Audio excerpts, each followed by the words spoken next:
Salve, salve, nação rubro-negra, aqui Marquinhos Assunção, chegando na manhã dessa quarta-feira, dia 17 de setembro de 2025, para trazer as últimas informações e as principais notícias do rubro-negro mais querido do Brasil e do mundo, o Clube de Regatas do Flamengo. Bom, como sempre faço, antes da gente começar trazendo as grandes notícias do Flamengo, eu peço a você, rubro-negro, que ainda não é inscrito no nosso canal, que se inscreva, que deixe o like, que compartilhe os conteúdos nas suas redes sociais, que também você ative o sininho das notificações para que o YouTube possa notificá-los de tudo que estiver acontecendo de novidade aqui no nosso canal. E por fim, que você tiver a oportunidade, hype o vídeo. Hypar o vídeo é dar mais visibilidade a que mais rubro-negros possam estar vendo esse trabalho aqui que fala de Flamengo. Dito isso,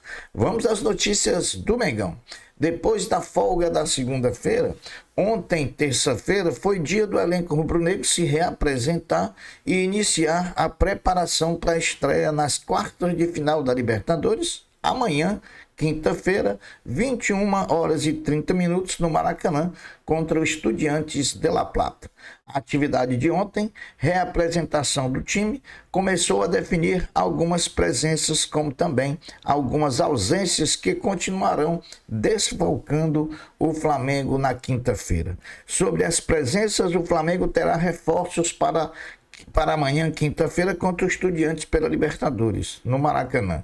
Bruno Henrique retorna após controle de carga e o lateral direito Varela já fez a atividade ontem com o grupo, devendo voltar a ser relacionado normalmente, devendo voltar a ser o titular da equipe contra o Estudiantes. Sobre as ausências, pontuaremos caso a caso as situações de Jorginho, Alexandro e Eric Pulgar.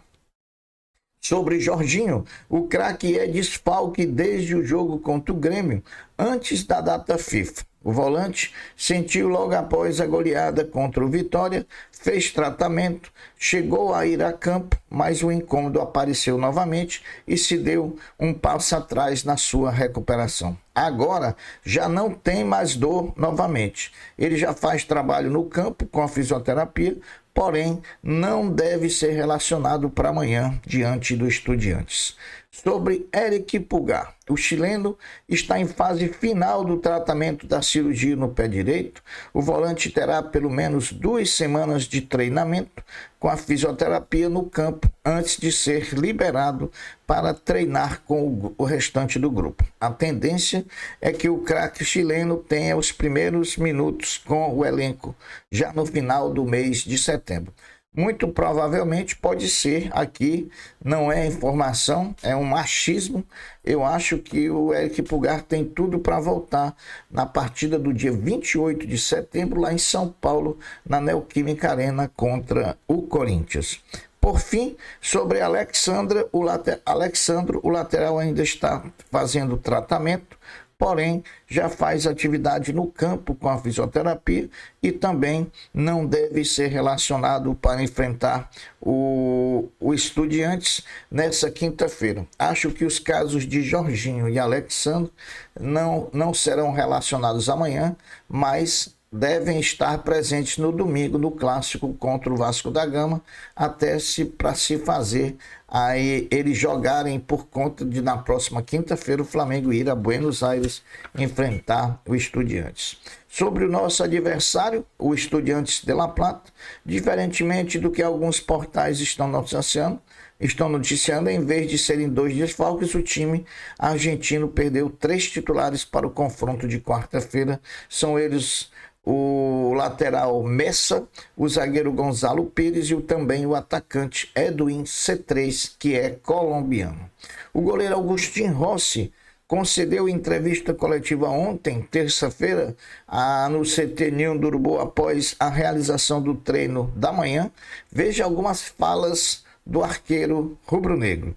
O Rossi falou que entende que o time ainda passa por uma evolução nesse momento da temporada por conta dos jogadores que saíram e agora por conta dos jogadores que chegaram.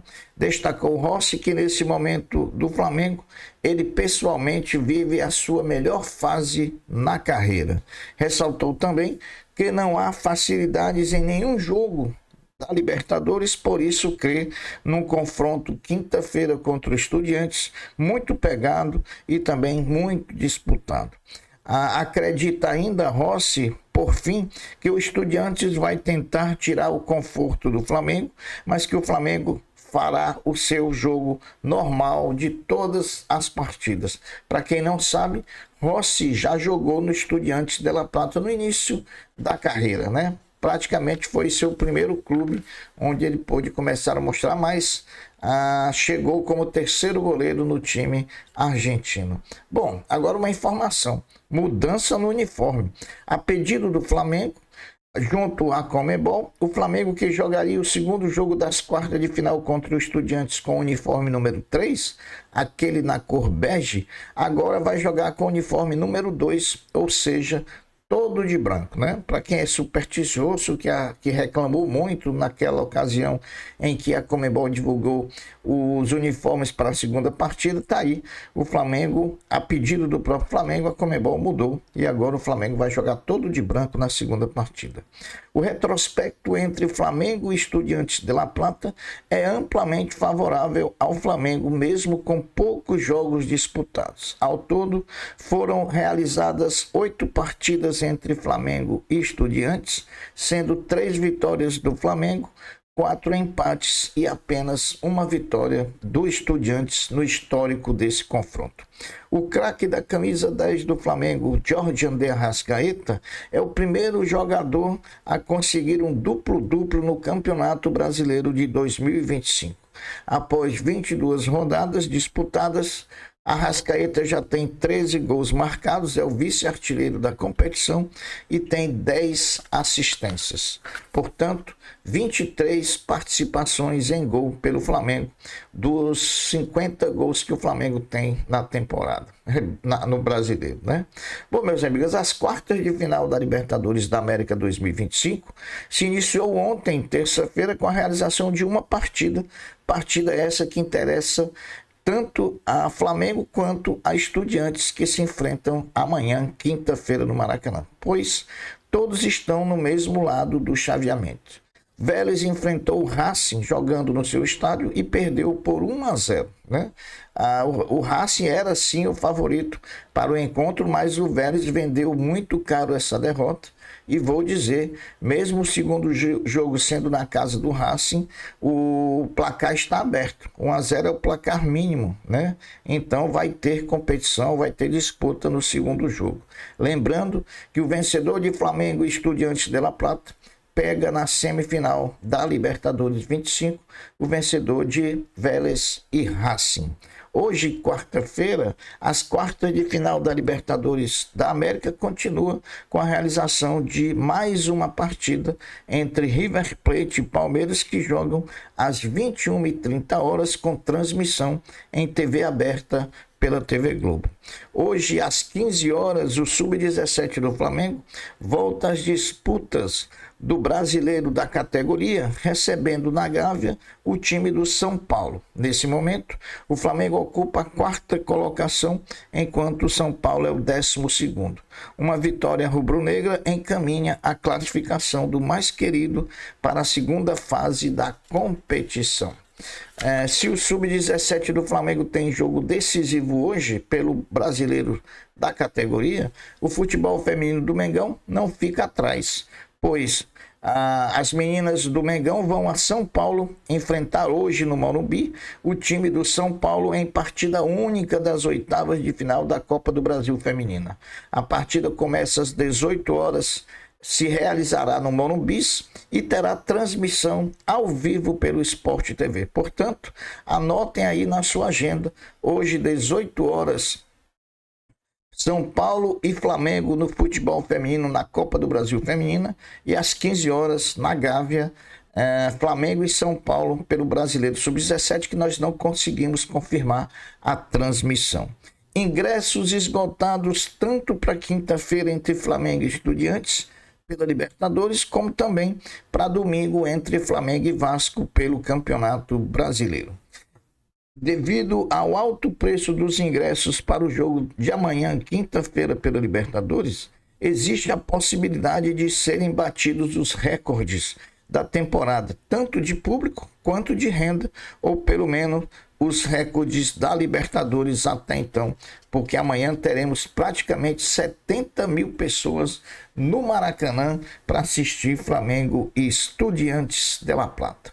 A FIFA estipulou o valor de 335 milhões de dólares, ou 1,8 bilhão de reais, para os clubes de futebol do mundo que cederem jogadores para a Copa do Mundo. Com isso, o Flamengo pode ser um dos clubes mais beneficiados e que recebam mais por conta dessa situação, visto o número de selecionáveis que tem em seu elenco atual, né? Vai receber uma bela grana aí o Flamengo por ceder seus jogadores à Copa do Mundo. O Juizado Especial do Torcedor e dos Grandes Eventos suspendeu ontem, terça-feira, a entrada da torcida organizada do Flamengo Jovem Flá de qualquer evento esportivo pelos próximos 2 anos. A suspensão da torcida jovem do Flamengo se dá 2 semanas após o retorno da torcida organizada aos estádios após 3 anos afastada por episódios de violência. A organizada tinha sido autorizada a voltar aos estádios no dia 31 de julho, após 5 anos fora de qualquer evento esportivo. Em 2 semanas, alegou a juíza que houveram vários incidentes em que a torcida estava presente ou que estava sendo investigada. É uma pena que os torcedores, os bandidos travestidos de torcedores, mais uma vez, metem os pés pela mão. A diretoria do Flamengo fez todo o esforço para que eles pudessem voltar à arquibancada norte do Maracanã, e a resposta é dada dessa forma. Infelizmente, o ser humano precisa ser tratado. O ser humano, nesse momento, está doente. Então, só temos a dizer isso e lamentar, que mais uma vez jogaram fora a oportunidade de apoiar o Flamengo dentro do estádio, dentro do Maracanã. Bom, meus amigos, essas são as notícias do Flamengo dessa quarta-feira, dia 17 de setembro de 2025. Eu vou ficando por aqui, deixando uma até breve, uma até logo, dizendo: fiquem todos com Deus, porque eu sempre estou com Ele. Saudações rubro-negras. Fui. Tchau.